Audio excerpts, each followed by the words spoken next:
guys, welcome to Bookaholic 15. Today's video is going to be my top 5 book recommendations for winter. And I want to just put a disclaimer out there right now, is the quality of this video won't be amazing because I'm having to video it on my brother's iPad because the thing I normally video on decided not to charge anymore. So I hope this video is still good and let's get into the video. So guys, let's start with the kind of contemporary ones I've chosen for my recommendations. The first one is Breaking Butterflies by Angelisa. I always get confused with this, or this name, how to pronounce it. Sorry if I mispronounced that. I have recently talked about this, I think in my previous video or previous 2 videos, not quite sure. And I really love this book, and I would just recommend it to anyone who loves this kind of sweet, sad, contemporary for winter, which I think are one of the best because you kind of just want to snuggle up with the tea. My tea is just there, you can see. Snuggle up with the tea and read a good book that's going to make you cry, make you laugh, and just give you all the emotions you can think of. I recommend this book. It's really good. There's a lot of mixed reviews out there, but I really love it. And I will leave a link in the description where I talk more about this book. The next one is Fangirl by Rainbow Rowell. I think I've shown this in a previous video, but I absolutely love this. This has to be on any top 5 recommendations because I absolutely love it. It's such a cute contemporary, and yeah, it's got cartoon people in, and I love it. And I can't explain how much I love it.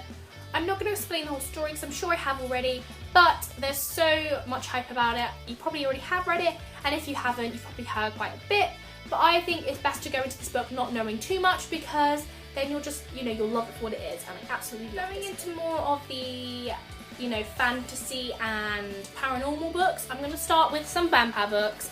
And no, it's not Twilight, it is The Vampire Kisses by Ellen Scribiber, I think that's right, I'm so sorry if I mispronounced that. This book here is absolutely amazing. It is the classical vampire romance.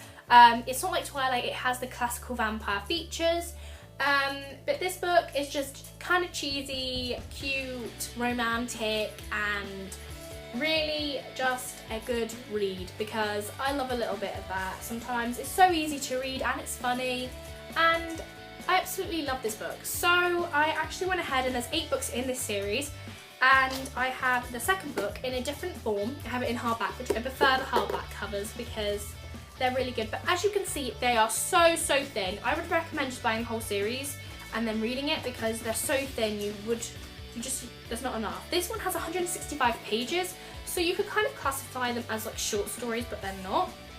So I would just get the whole series as 8 books and just go ahead and read them all. It just hardly took me any time. I got these for Christmas and absolutely flew through them. Then the last 3 books, they did the last 4 books, they did a cover change, which was really annoying, but I found the covers look better. And the last 3 I got in this paperback version, which is like the flimsy paperbacks, but as you can see the covers look quite good. I actually really like the covers.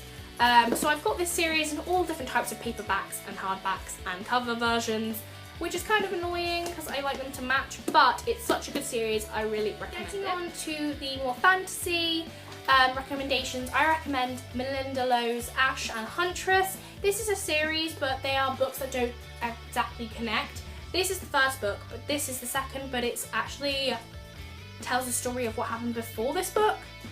I hope that made sense. But I really like it because this one is a Cinderella retelling and this one is just like a follow-on book, and I absolutely loved both of them. They were amazing, absolutely amazing, and the covers are beautiful even though the covers don't exactly match. I absolutely love the covers, and it is about a girl called Ash, and it's just, I don't want to explain it because you need to read it and be surprised, but it is a Cinderella retelling, and I'm sure I've said more about it in a previous video, but go ahead, read this series. It is so good, and literally the main characters are women, and I love it, and it's very good, and I just can't hype about this enough. But yeah, go into it without knowing too much because it's better that way. The last book, but by no means least, is The Novice by Taran Mathura. I'm so sorry if I mispronounced that. And it is the first book in the Summoner series. I love this book so much. It's beautiful. I love it. This book I actually bought for my brother so we could read it together because he doesn't like reading and I wanted to kind of get a book that he would like. And we read it Well, we read a little bit at the start together, but then he kind of just went off and would not read it with me. So I read it on my own and absolutely adored this book. It is actually a signed copy. They were selling signed copies, so I had to go ahead and get it. And the cover is amazing, and actually this story started on Wattpad, which is really cool. And basically it got so many like views and everything that he ended up getting a deal and made it into a proper book, which I think is amazing, and I love that.